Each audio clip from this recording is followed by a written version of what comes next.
Welcome to the real world. What is the Matrix? The Matrix is the world that has been pulled over your eyes to blind you from the truth. What truth? This is your last chance. After this, there is no turning back. You take the blue pill, the story ends. You wake up in your bed and believe whatever you want to believe. You take the red pill, you stay in Wonderland, and I show you how deep the rabbit hole goes.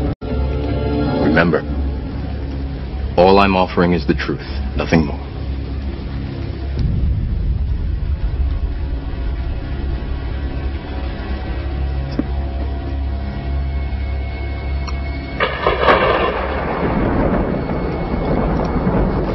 Follow me.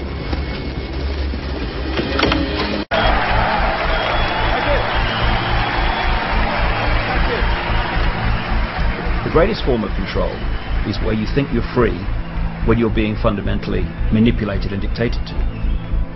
One form of dictatorship is being in a prison cell and you can see the bars and touch them. The other one is sitting in a prison cell but you can't see the bar, you think you're free. What the human race is suffering from is mass hypnosis. We are being hypnotized by people like this. Newsreaders, politicians, teachers, lecturers. We are in a country and in a world that is being run by unbelievably sick people. And the chasm between what we're told is going on and what is really going on is absolutely enormous. The greatest hypnotist on planet Earth is an oblong box in the corner of the room. It is constantly telling us what to believe is real.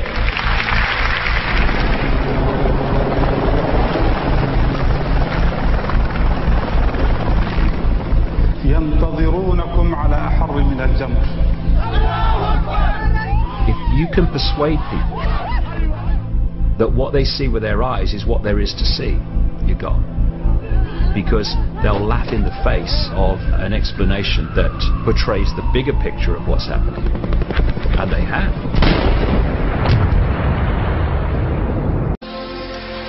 You can look at the Bush family, and they are absolutely Illuminati.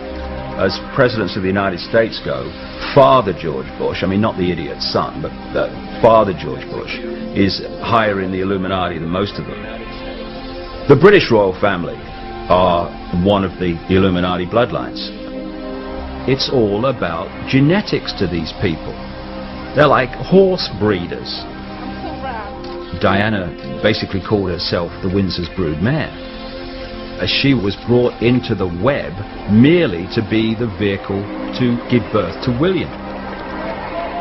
You look at Charles and you look at William, and there's very much a resemblance.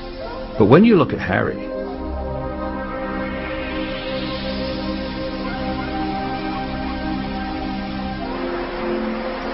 you'll look at the Bushes and people like that, and they look like you and me. The key element is what happens beyond the realm that we can see. This is what the Illuminati bloodlines really are. They are vehicles for other dimensional entities to manipulate this reality.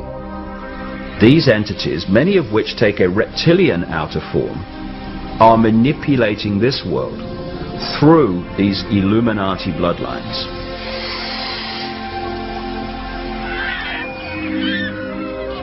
When I introduce something like these Illuminati bloodlines are based on a reptilian, non-human race, people find it fantastic. Of course it is, because it is so different from the reality and ways of the world that they have grown up believing in. The mainstream media, they want to report, because it's funny, that I am saying these bloodlines are reptilian. But when I'm talking about this, when I try to get in more background, of course the media's going, oh no mate, can't talk about that, need an early out at 27.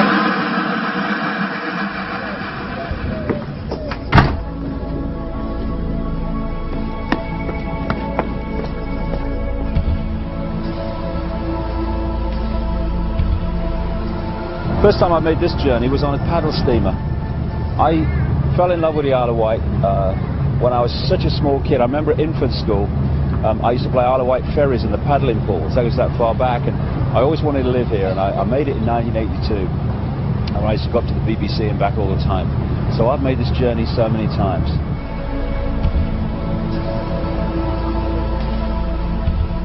Because of the way that public perception of me has changed, I'm now getting the opportunity to really get information out into the public domain that's going to get a sympathetic hearing. I decided months ago, just intuitively, instinctively, that I wanted to talk in London. And we booked the Brixton Academy, not knowing what the interest would be. And the response was just incredible. The way it's going to be a sellout audience of in excess of 2,000 people. Nice to meet you. Where you come from? Sheffield. Sheffield. Yeah. You've got them from all over the place. Yeah. Okay, I'll see you later. And what I want Brixton to show to people is that if you are saying there's something not right in the world, and you have feelings that there is some kind of conspiracy going on here, and I don't like what's happening, well, look at the attendance of Brixton and know that you are not alone. Folks, take us in your hands, please. Thank you very much. Keep it, thank you. May I ask you a question? Certainly. Why are you here? Why am I here? To try and get one or two answers. Such a complex thing. I feel that mankind is doomed, basically. So somebody ought to wake everyone up, and I think this is where David Icke is coming in. I think he's doing a fantastic job, and I mean that sincerely. Thank you so much. Enjoy the show. I intend to. Thank you.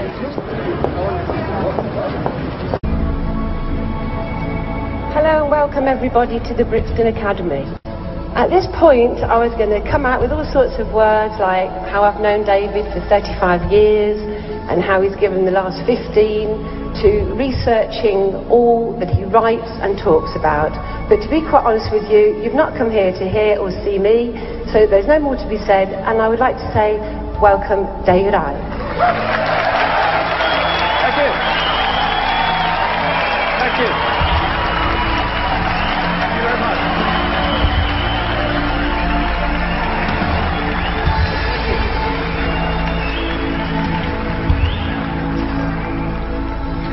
This was George Bush.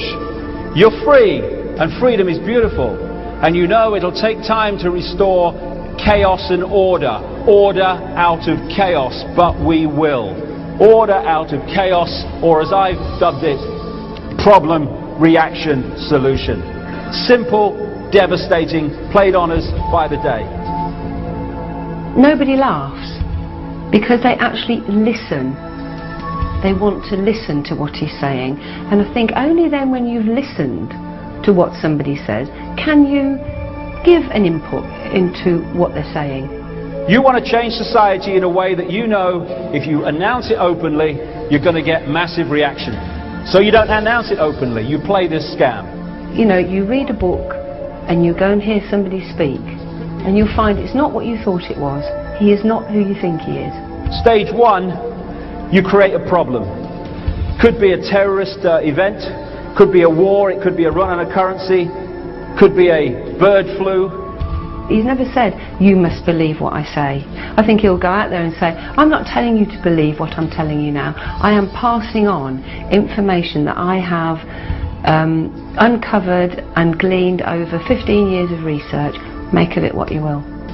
I've just described 9/11, by the way. And I was in a bar just after 9/11, and I was watching CNN live. And I saw Bush stand up and say, and I saw this plane hit the World Trade Center. And he said, this is word for word, he said, and I thought, what a terrible pilot. That's what he said. The first plane was not shown on live television, only the second one. No way in the world is it possible for him to have seen the first plane hit. Total frickin' lies.